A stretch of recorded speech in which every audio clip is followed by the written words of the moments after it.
നമസ്കാരം, ഞാൻ doctor Dhanisha, Thalassery cooperative ഹോസ്പിറ്റലിലെ പൾമനോളജിസ്റ്റാണ്. മഴക്കാലം എന്നാൽ രോഗങ്ങളുടെ കാലം കൂടിയാണ്.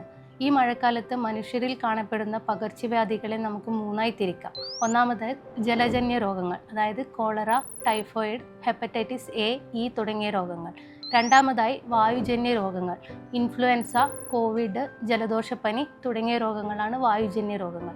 മൂന്നാമതായി കാണപ്പെടുന്നത് കൊതുക് വഴി വരുന്ന രോഗങ്ങൾ, അതായത് dengue, malaria, chikungunya, Japanese encephalitis തുടങ്ങിയ രോഗങ്ങൾ.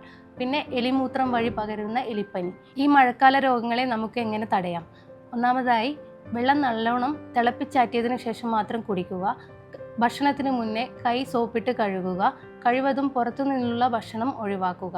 കൊതുകിൻ്റെ ശല്യം എങ്ങനെ കുറയ്ക്കാം? നമ്മുടെ വീടും പരിസരവും നന്നായി വൃത്തിയായി സൂക്ഷിക്കുക. ഫുൾ സ്ലീവ് ഡ്രസ്സ് ധരിക്കുക.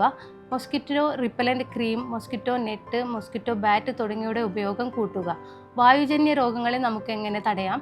അത് മാസ്ക് ധരിക്കുക, സോഷ്യൽ ഡിസ്റ്റൻസ് കീപ്പ് ചെയ്യുക. ഈ പകർച്ചവ്യാധികളുടെ എന്തെങ്കിലും ലക്ഷണം കണ്ടു തുടങ്ങിയാൽ എത്രയും പെട്ടെന്ന് തന്നെ അതിൻ്റെ ചികിത്സ തേടേണ്ടതാണ്.